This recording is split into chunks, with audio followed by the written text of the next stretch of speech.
Live from GCW's Broadcasting Center in New York City, it's GC News. Neelkanth पाठशाला प्रथम वार्षिकोत्सव में शामिल हुए बोधराज सिकरी। गुरुग्राम साइबर सिटी गुरुग्राम में नीलकंठ पाठशाला प्रथम वार्षिकोत्सव नीलकंठ एक सहारा फाउंडेशन गुरुग्राम में आज अपना प्रथम वार्षिक उत्सव बड़े धूमधाम से मनाया। इस कार्यक्रम में श्री बोधराज सिकरी पंजाब बिरादरी महासंगठन के प्रधान मुख्य अतिथि के तौर पर शामिल हुए। उन्होंने बच्चों के द्वारा किए जा रहे मनमोहक सांस्कृतिक कार्यक्रमों को देखा और बच्चों का मनोबल बढ़ाया और बच्चों को आगे बढ़ने का संदेश दिया। देश के लिए सच्चे नागरिक, सच्चे देशभक्त बनने की सीख दी। उन्होंने नीलकंठ पाठशाला के प्रबंधकों को भी सराहना की, जो कि 1 वर्ष से शिक्षा का कार्य में लगी हुई हैं। जब बच्चे कोरोना काल के कारण स्कूल नहीं जा पा रहे थे, उस समय बच्चों की स्थिति को देखते हुए नीलकंठ पाठशाला की स्थापना की गई थी। नीलकंठ पाठशाला एक फुटपाथ 25 बच्चों के साथ शुरू की गई थी। आज यहाँ 85 बच्चे निःशुल्क शिक्षा प्राप्त कर रहे हैं। इस कार्यक्रम में श्री बोधराज सिकरी के साथ पंजाबी बिरादरी महासंगठन के वरिष्ठ उप प्रधान ओम प्रकाश कथुरिया, उप प्रधान Dharmendra Bajaj, Shrimati Jyotsna Bajaj, Shrimati Prem Kapoor, Shrimati Shashi Bajaj, Shrimati Asha ji, Riya Singh, Arvind ji, Mianwali district welfare association Gurugram तथा अन्य गणमान्य व्यक्ति भी उपस्थित रहे। सभी ने बच्चों और नीलकंठ पाठशाला के प्रबंधकों को नीलकंठ पाठशाला के 1 वर्ष पूरा हो जाने और भारत के गणतंत्र दिवस के शुभ अवसर की शुभकामनाएं दी। इसी प्रकार पूरे देश के नागरिकों का कर्तव्य है कि जो हम नन्हे बच्चों के अंदर हो जाएगा, उस दिन हमारा देश वास्तव में विश्वगुरु बन जाएगा। इसलिए मैं सोच के आया था कि शायद बड़े बड़े बच्चे होंगे, उनको संविधान के बारे में बताऊंगा। अब यहाँ तो गोदी के बच्चे हैं नन्हे नन्हे, लेकिन इनके अभिभावक बैठे हैं पीछे, इनके पेरेंट्स बैठे हैं। मैं कुछ संदेश देना चाहूँगा कि मात्र 26 जनवरी या 15 अगस्त मनाने का एक कहते हैं औपचारिकता नहीं करनी चाहिए। जैसे हिंदू दिवाली मनाता है, 1857 में शुरू हुआ था ये काम और जाकर के 1947-90 वर्षों के हमारे पूर्वजों की मेहनत के पश्चात हमें अगर स्वतंत्रता मिली, हमें आज़ादी मिली, उसका श्रेय उन बुजुर्गों को जानता है, उन सेनानियों को जाता है जिन्होंने देश की खातिर अपने आप को कुर्बान कर दिया। दूसरी बात, आज़ादी मिली, उसके बाद लोकतंत्र का जो हमें बिल्ला लेबल मिला वो मात्र 26 जनवरी को मिला, क्योंकि जब तक किसी देश का संविधान नहीं होगा, अगर आप अंग्रेजों के संविधान के हिसाब से अपने देश को चलाओगे। माँ भारती के प्रति, हमारे राष्ट्र के प्रति, हमारे संविधान के प्रति, हमारे झंडे के प्रति हमारे मन के अंदर इस प्रकार, बेटे सिर्फ भारत माता आपकी है, इनकी नहीं है। भाई जिसकी नहीं है वो मत बोले, जिसकी है वो जरूर बोले और हाथ ऊपर करके बोले भारत माता की। बहुत सुंदर। हमारा देश इन्हीं बच्चों में वास करता है। हम कहते हैं माँ भारती। माँ भारती इस समय शरीर रूप में नहीं, सूक्ष्म रूप में नहीं, स्थूल रूप में नहीं, उस ड्राफ्ट कमेटी के अध्यक्ष के नाते जो हमें दस्तावेज दिया है, ये दस्तावेज नहीं है, ये हमारे लिए ग्रंथ है, क्योंकि इसके अंदर हमारी कुछ ड्यूटीज भी हैं और हमारे अधिकार भी हैं।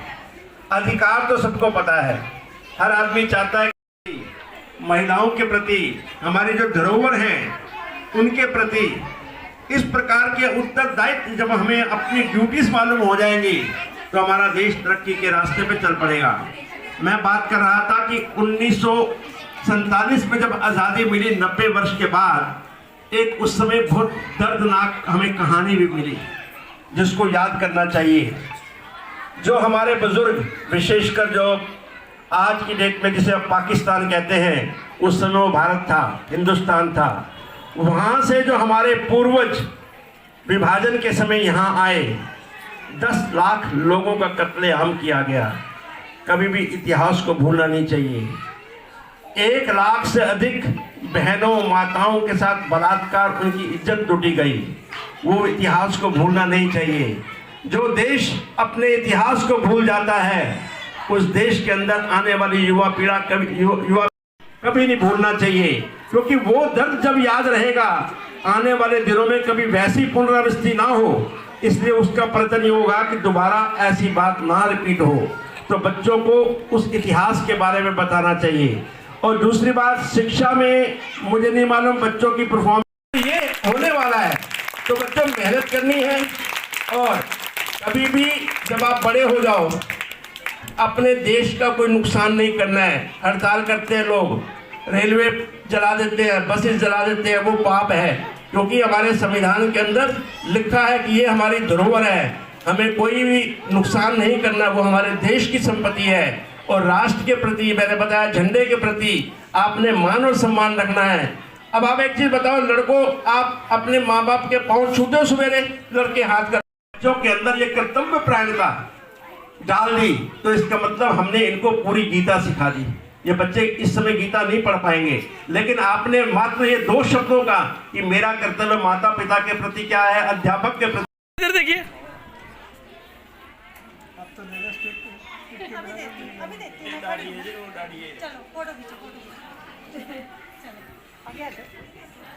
ठीक। उसको देखते हैं, वहाँ से प्रेरणा ले करके ठीक है। बाकी मैं इनके बीना के साथ justice Gopal Singh charitable hospital में काम किया है। मेरी और उनकी रिपोर्ट ये थी, वहीं से ही हमारा जो है वो हुआ है। और आज जो कुछ भी है, मैं समझता हूँ कि शायद वो शायद अगर 10 जन्म और ले लेंगे, 10 जन्म क्या रहा तो भी यहाँ तक नहीं इतनी मेहनत कर सकते जितना ही इसे मेहनत करके।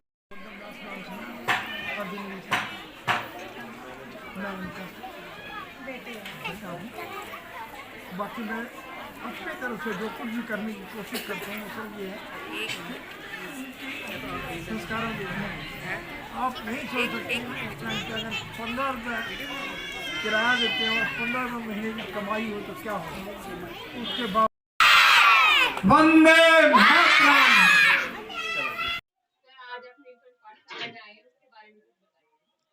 ऐसा है कि आने से पहले तो मन में बहुत सी बातें थी, लेकिन आने के बाद मन गदगद हो गया।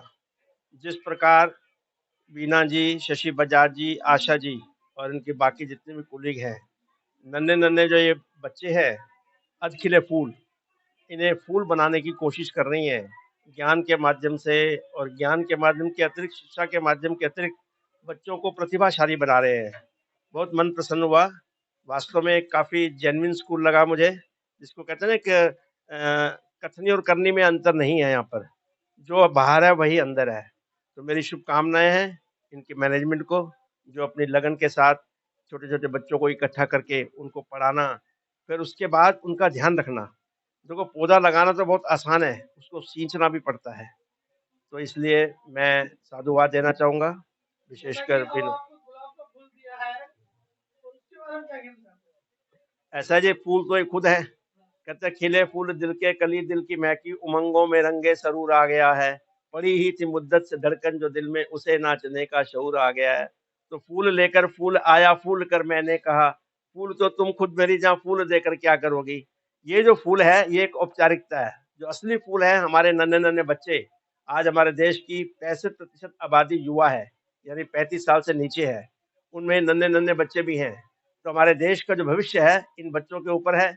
हमने आज उनको प्रेरणा दी है कि संविधान के प्रति, झंडे के प्रति और महिलाओं के प्रति, पर्यावरण के प्रति हमें ध्यान रखना है, उसका मान सम्मान करना है। जो हमारी राष्ट्रीय धरोहर है, संपत्तियां हैं, उनका ध्यान करना है। इस प्रकार के मैंने चलते चलते एक आग्रह किया है मैनेजमेंट से, विशेषकर मीना जी से और शशि जी से, कि बच्चों के अंदर संस्कार जरूर आरोपित करें, ताकि आने वाले दिनों में, आज बच्चा अगर किसी चीज से वंचित है, ठीक है, आधुनिक शिक्षा उसको मिल रही है निस्संदेह, लेकिन अगर वो वंचित है मात्र संस्कार से।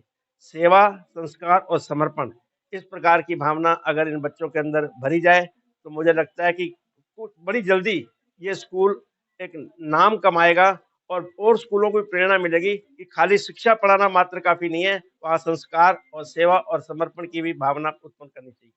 सर ने कहा, बोधराज सीकरी जी ने, कि बच्चे माता पिता के चरणों को जरूर स्पर्श करें सुबह।